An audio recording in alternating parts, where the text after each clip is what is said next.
Bom dia, ouvinte da Rádio Cidade, bom dia, ouvinte do programa Manhã Cidade, bom dia, Renata, bom dia, Mário. Mais uma coluna Contraponto.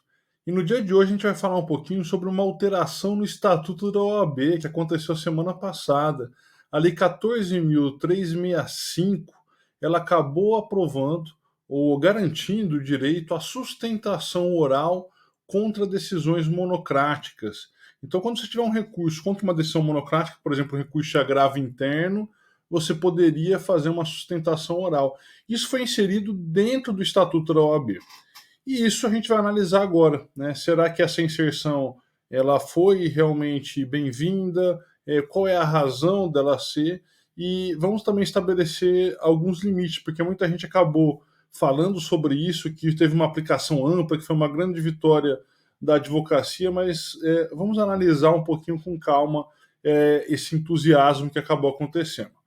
Primeiramente, a gente tem que entender o seguinte: no âmbito dos tribunais, as decisões, em regra, elas acabam tendo que ser colegiadas. Né? Que quando eu falo decisão colegiada, eu estou pensando em um grupo de desembargadores ou um grupo de ministros. Então, no Tribunal de Justiça, no Tribunal Regional Federal, no âmbito do STJ, no âmbito do STF, a gente tem como regra, pelo menos do ponto de vista ideal e filosófico, as decisões colegiadas, ou seja, um grupo de magistrados acabam chegando a uma conclusão sobre um determinado caso concreto, e a excepcionalidade ela está na chamada decisão monocrática, em que um julgador acaba decidindo uma determinada matéria, um determinado caso.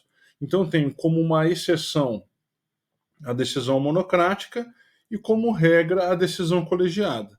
Justamente por essa ser a razão de ser da existência dos tribunais, quando o Código de Processo Civil ele foi pensado, ele foi elaborado lá em 2015, né, ele entrou em vigor em 2016, a gente teve uma garantia do direito à sustentação oral pelas partes, e não só pelos advogados, por exemplo, membros do Ministério Público, membros da Defensoria, que eles poderiam fazer a sustentação oral nesses julgamentos colegiados, em regra.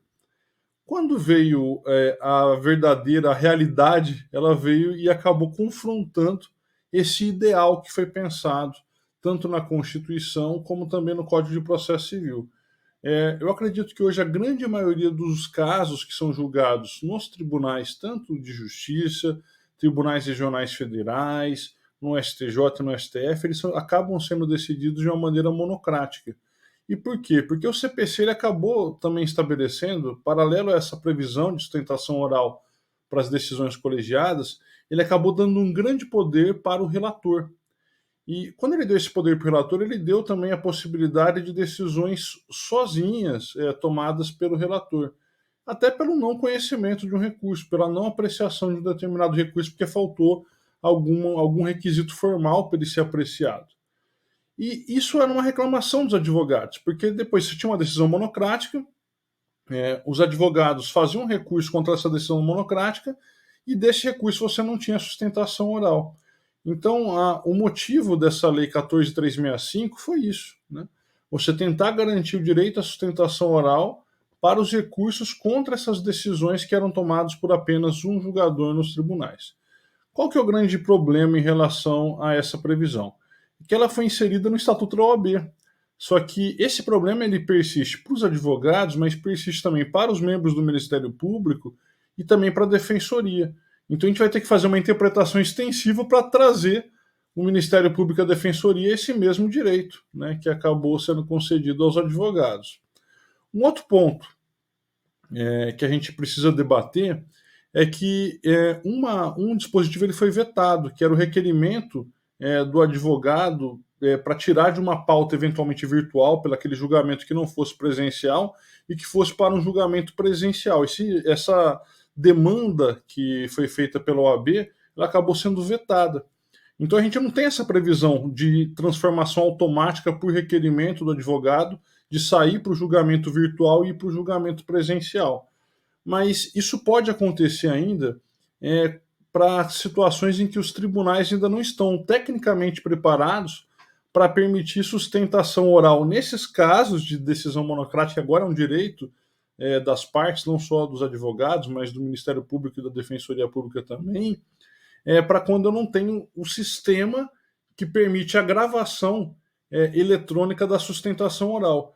Eu até acredito que o sistema do STF ele vai acabar sendo implantado na grande maioria dos tribunais. Lá no STF já tinha essa possibilidade de sustentação oral chamada de assíncrona, em que o advogado gravava o vídeo dele da sustentação oral. E o ministro só pode votar depois que ele assiste a sustentação. Então, é um mecanismo eletrônico que garante que o ministro assista a sustentação oral para depois ele poder proferir o seu voto. Esse sistema ele pode ser implementado nos outros tribunais, mas até o momento a gente não tem essa previsão. Então, qual é a situação que a gente tem hoje? Nos tribunais em que você não tem essa garantia para o julgamento virtual, quando a gente tem a previsão de julgamento virtual, eu acredito que quando é pedido a sustentação oral, acaba sendo imposto um dever de deslocar o processo do julgamento virtual para o julgamento presencial para garantir esse direito à sustentação oral. O fato é, em resumo, que a gente tem o seguinte: houve uma garantia, essa garantia foi mal inserida no Estatuto da OAB, deveria ter sido alterado no Código de Processo Civil, mas isso ainda vai gerar uma necessidade de adaptação dos próprios tribunais para que a gente tenha uma garantia plena desse direito à sustentação. Hoje, apenas a gente tem essa garantia para o STF. O STJ e os demais tribunais, a gente ainda não tem uma previsão para os julgamentos tomados do ponto de vista virtual. Tá certo, pessoal? Um forte abraço para todos vocês e até a próxima semana na coluna Contraponto. Tchau, tchau!